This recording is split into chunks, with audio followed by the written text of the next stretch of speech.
In 2001, researchers saw something strange. A humpback whale pushed a seal onto its chest and lifted it out of reach while orcas circled. The seal slipped, the humpback rolled, and the seal climbed back up like it knew the plan. The orcas gave up and the sea went quiet again. But why would a humpback do that? Let's find out. It was never this way. Orcas are smart dolphins. People online sometimes claim an IQ like a 15 or 16-year-old. But scientists don't give dolphins human IQ tests. What's solid is that orcas have large, complex brains and show advanced teamwork and learning. They hunt in teams. They travel far and eat big. An adult can take around 500 pounds of food in a day. To meet that need, pods move like wolf packs. They even slide out of the water onto the beach or flip ice sheets to knock prey into the water. Seals, sea lions, even whale calves. Nothing feels safe when a pod is working together. Even the fearsome great white shark can fall prey to a hungry orca. Orcas use their body as a weapon. A single tail hit can stun a 300-kilogram prey. These skills earn them the nickname killer whales. But they aren't true whales. Orcas are the biggest members of the dolphin family. People call them killer whales because long ago sailors watched them hunt big whales and other animals. They called them whale killers. Over time, the word flipped to killer whale. When it comes to hunt, they hunt like a SWAT team. Some herd, some hit, one grabs, and everyone eats. Across oceans, they split into ecotypes with their own diets, call styles, and playbooks. Fish-eating residents and mammal-eating bigs, transients in the Northeast Pacific, plus several Antarctic types, each passing tactics through learning and habit. Fish specialists often stay vocal while they work. Clicks, calls, and tail slaps boom. Because herring and similar fish don't hear well at orca call pitches. In Norway, pods push herring into tight balls, then take turns stunning them with tail slaps, a sequence known as carousel feeding. Mammal hunters flip the script. Bigs groups go quiet and coordinated, holding back calls so seals and porpoises don't hear them coming. The silence itself is part of the trap. Certain moves are famous enough to name on a map. Along the Antarctic Peninsula, orcas line up, flow in sync, and manufacture a breaking wave to wash a seal off an iceberg. They reset and repeat until the ice gives up. In Patagonia's Peninsula Valdez, hunters rush the beach and feature themselves on purpose to grab sea lions. A risky technique adults teach to calves over years of practice. Near shore in the Northeast Pacific, big groups spread wide to block exits, then close fast for the hit. With no predator chasing them, orcas act like the ocean's enforcers. But one giant doesn't move out of the way: the humpback whales. Scarred backs, long white fins, heavy tails. This is the only animal bold enough to step up between orcas and their target, and to hold the line. When orcas rush a calf, a seal, or anything small, humpbacks often answer. They form a wall, lift with their chest, and swing those tails like doors slamming shut. This is the ultimate beef of the ocean. Before we move on, we have a quick 5-second challenge. Leave us a like, smash that subscribe button, and turn on notifications, and you'll win 10 years of incredible luck. Try it. It actually works. Remember what we said in the intro. Why would a humpback save a seal? Now we'll find out why. To answer that, we need to trace the origin of the ocean's ultimate battle. Why they fight at all. It starts with calves. Mammal-eating orcas go after very young humpbacks on calving and migration routes. Off Western Australia, observers recorded 22 attacks in 2 seasons, with about 64% ending in a kill. Mothers fought back, so did escorts, usually adult males that aren't the father. They pushed, slapped, and tried to lift calves onto the mother's back. Many times, the orcas still won. Adults are a different story. A full-grown humpback is huge and hard to take down. Reviews show that when orcas move in on humpbacks, the target is almost always a calf. Adult deaths are rare. Over time, humpbacks seem to have learned a counter-move: mob the attackers. A big global review pulled together 115 encounters. More than half, about 57%, were started by humpbacks themselves. In almost 95% of these scenes, the orcas were the mammal-eating kind, not the fish hunters. Humpbacks often charged in after hearing the sounds of a hunt. Sometimes they rushed before it was even clear who the victim was. They slapped tails, trumpeted, blocked, and kept blocking. In only about 11% of cases was the prey a humpback. Most of the time, they were interrupting attacks on other animals. Gray whale calves, seals, sea lions, even sunfish. But why take a fight for a stranger?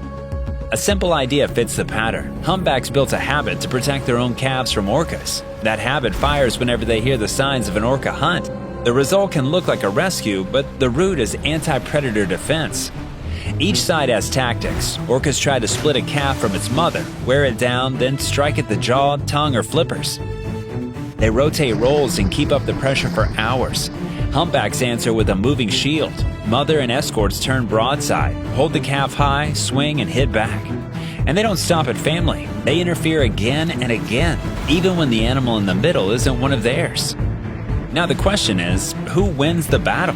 Orcas are exceptionally skilled hunters, employing all kinds of specially developed tactics to increase their chances of a kill. When the target is a humpback calf, orcas often succeed, especially early in the season and in known hotspots. When humpbacks crash an orca hunt on other species, outcomes vary. Sometimes the prey gets away, sometimes not, but the interference happens often enough to count as a real strategy. So the beef comes from a clear source. Orcas eat humpback young. Humpbacks hit back, first for their calves, then for anything that sounds like an orca kill. Over years, that rule spread across coast and pods. Now when black and white fins appear and water begins to boil, humpbacks don't just watch, they move. They make a wall, and sometimes they change the ending. Even that isn't the end of the story. When the humpbacks aren't there to block them, orcas turn to the other rulers of the coast, sharks. Many orca groups eat sharks, from small coastal species to great whites and even whale sharks, and pass down the tricks inside their families, so shark eating becomes a local tradition.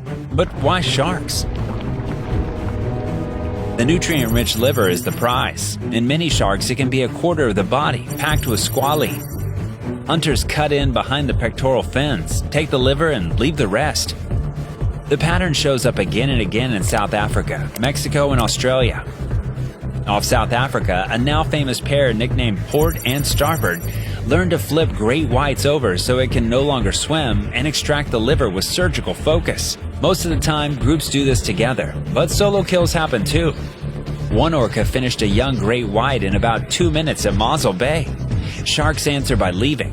After a short orca visit, marked great whites have abandoned prime feeding spots for weeks or even a year. The Farlanese case in 1997 made this clear. The South African hotspot like False Bay and Gansby saw the same pattern when Port and Starboard worked the coast. Killer whales don't stop at humpbacks and sharks. They also target other whales: mink, fin, gray, and beaked. A hunt usually builds in stages. First, the pod spreads out to find and test the target. Then they close in, taking turns to bite and block the animal's path. Some hold it just under the surface to drain its strength. Water becomes the weapon. The longer the head stays down, the quicker the lungs give out.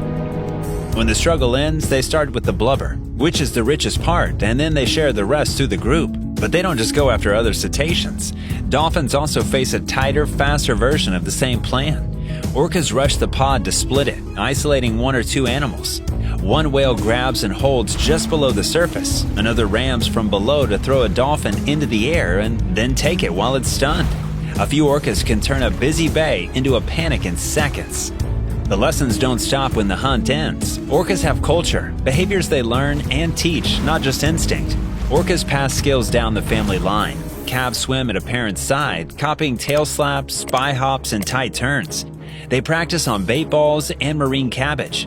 They shadow practice hunts, learning when to rush, when to hold, and when to save energy.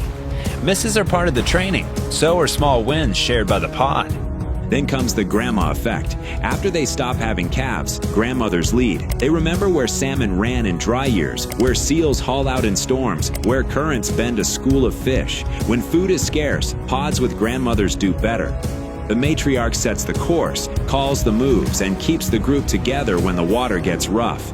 Over years, these lessons harden into culture. Same species, different lives. One clan eats salmon and sings bright, repeating calls. Another hunts mammal and moves in silence. Diets, tactics, and even accents mark each group. Calves grow up confident in their family's rules, then teach them forward. That is how a playbook becomes a tradition, kept by mothers, sharpened by grandmothers, rehearsed by calves, and carried across coasts for generations. So, if orcas are such sharp and hard hitters, why don't they go after us? After net captures, loud boats, and dirty water, why aren't beach swimmers on the menu? Wild orcas almost never attack people, and there are no confirmed fatal cases in the ocean. At sea, the recent drama is mostly about boats. A small group off Spain and Portugal has learned to break rudders. Scary for sailors, yes, but they go for hardware, not humans. Some boaters have used loud noise to try and scare the orcas away. Other reason is food rules. Orcas eat what their families teach them to eat. In Antarctica, that's penguins and fat, blubbery seals. In the North Pacific, many stick to salmon almost all year. We don't fit the menu. Humans are lean compared to marine mammals, and not worth the effort. And let's keep it that way, because if a pod ever learned people were food, they could pass that lesson down for generations. While wild orcas avoid people, captive orcas have killed trainers. But those rare deaths happened in marine parks, not in the open ocean. On February 24th, 2010, the large Icelandic bull orca Tilikum killed Don Brancho, an experienced trainer, at the end of a Dine with Shamu show at SeaWorld Orlando. SeaWorld said Tilikum grabbed her by the ponytail and pulled her into the water, where she drowned. The reason for this killing most experts point to is captivity stress. Orcas are big, social, long-lived hunters that travel far each day. In tanks, they face tight space, noise, broken social groups, and long periods with little choice or control. That mix can build frustration and unstable behavior. It doesn't make wild orcas man-eaters. It shows what confinement can do to an animal built for the open sea. Animals built for the open sea belong in the open sea. Let them live in their natural habitat. With this, our video ends here. Thanks for watching. See you in the next one on Forever Green.